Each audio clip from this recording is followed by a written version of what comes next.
आप मुझे जंजीरों में जकड़ सकते हैं,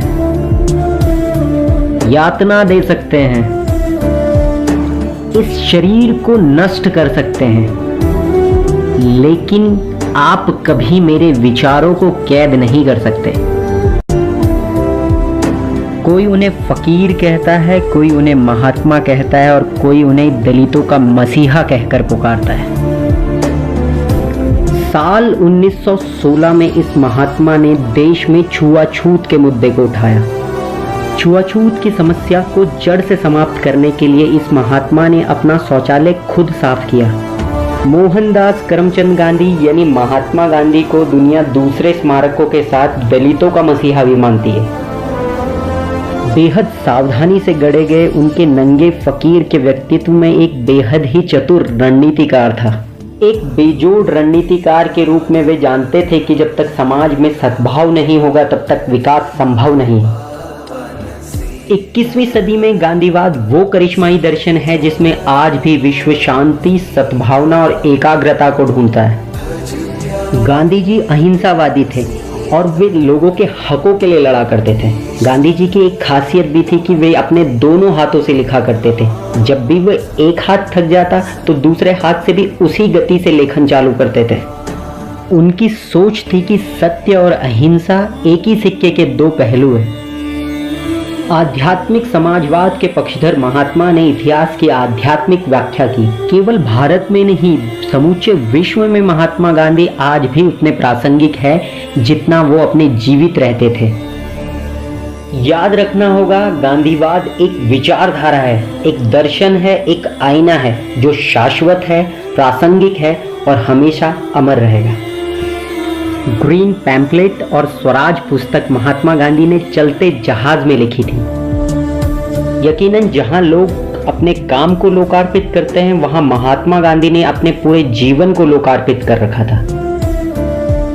गांधी जी शोषणवादियों से अहिंसात्मक तरीका अपनाकर स्वराज, सत्याग्रह व स्वदेशी को अपनाकर वैचारिक क्रांति के पक्षधर थे।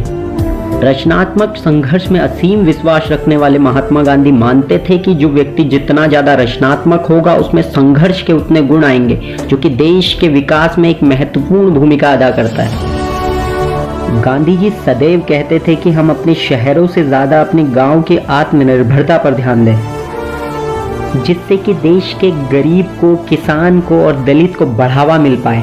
और जिस दिन देश में ये संभव हो गया उस दिन देश स्वतः ही विकास की पटरी पर चलने लगेगा।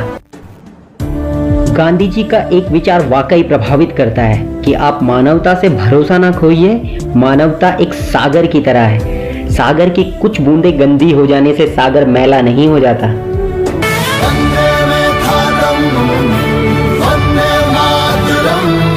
आइए आज उनके जन्म दिवस पर उनके विचारों को अपने अंदर जिंदा रखें।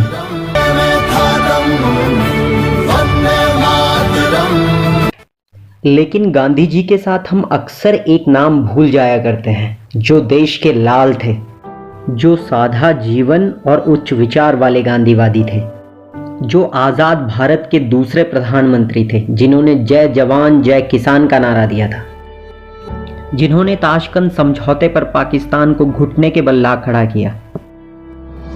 लाल बहादुर शास्त्री ईमानदारी की एक ऐसी मिसाल जो कि आज भी युवाओं को प्रेरित करती है। लाल बहादुर शास्त्री जी का जन्म 2 अक्टूबर 1904 को उत्तर प्रदेश के मुगल सराय में हुआ था।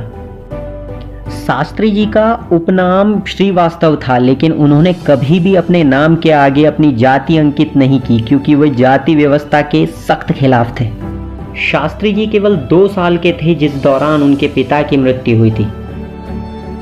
अपनी उच्च शिक्षा के लिए जब शास्त्री जी वाराणसी गए थे तब महात्मा गांधी ने उस दौरान 1921 में असहयोग आंदोलन अंग्रेजों के खिलाफ छेड़ा था। उस समय शास्त्री जी 17 साल के थे। उस दौरान जब महात्मा गांधी ने युवाओं को स्कूल और कॉलेज छोड़ने को कहा तो शास्त्री जी ने भी अपनी शिक्षा उस दौरान छोड़ दी थी। आंदोलन के दौरान शास्त्री जी को गिरफ्तार भी किया गया, लेकिन उनकी कम उम्र होने के कारण उन्हें छोड़ दिया गया। जेल से छूटने के तुरंत बाद शास्त्री जी ने काशी विद्यापीठ से 4 साल तक दर्शन शास्त्र की पढ़ाई की। तब 1926 में उन्होंने शास्त्री की उपाधि प्राप्त की। 1927 में लाल बहादुर शास्त्री जी का विवाह ललिता जी से हुआ। सन 1930 में महात्मा गांधी ने सविनय अवज्ञा आंदोलन की शुरुआत की, जिसमें लाल बहादुर शास्त्री जी ने बढ़ चढ़कर हिस्सा लिया, जिस कारण उन्हें 2.5 साल की जेल भी हुई। जिस दौरान शास्त्री जी जेल में थे उस दौरान उनकी बेटी की काफ़ी तबीयत खराब हुई। अंग्रेजों ने एक शर्त पर शास्त्री जी को रिहा करने को कहा कि आप लिख कर दीजिए कि आप किसी स्वतंत्रता आंदोलन में हिस्सा नहीं लेंगे, लेकिन शास्त्री जी ने इससे साफ इनकार कर दिया। शास्त्री जी का मानना था कि लिखित रूप में देना मेरे आत्मसम्मान के खिलाफ है। सन 1939 दूसरे विश्व युद्ध शुरू होने के दौरान 1940 में कांग्रेस ने आज़ादी के लिए एक विशाल आंदोलन निकाला, जिसमें कि शास्त्री जी को फिर से जेल जाना पड़ा। 8 अगस्त 1942 को भारत छोड़ आंदोलन में भी शास्त्री जी ने अहम भूमिका निभाई। इन सभी कारणों को चलते शास्त्री जी देश के आवाम के बीच लोकप्रिय हो गए। उनके राजनीति के जीवन ने भी इतनी बुलंदियां छुई कि 1964 में नेहरू जी के देहांत के बाद उन्हें सर्वसहमति से देश का दूसरा प्रधानमंत्री चुना गया। जिस दिन ताशगंज समझौते के दौरान 10 जनवरी 1966 को लाल बहादुर शास्त्री ने संयुक्त घोषणा पत्र में हस्ताक्षर किए थे, उसी रात दिल का दौरा पड़ने से शास्त्री जी का देहांत हो गया। लेकिन आज भी सुभाष चंद्र बोस की तरह लाल बहादुर शास्त्री जी की मृत्यु भी आज एक रहस्य है।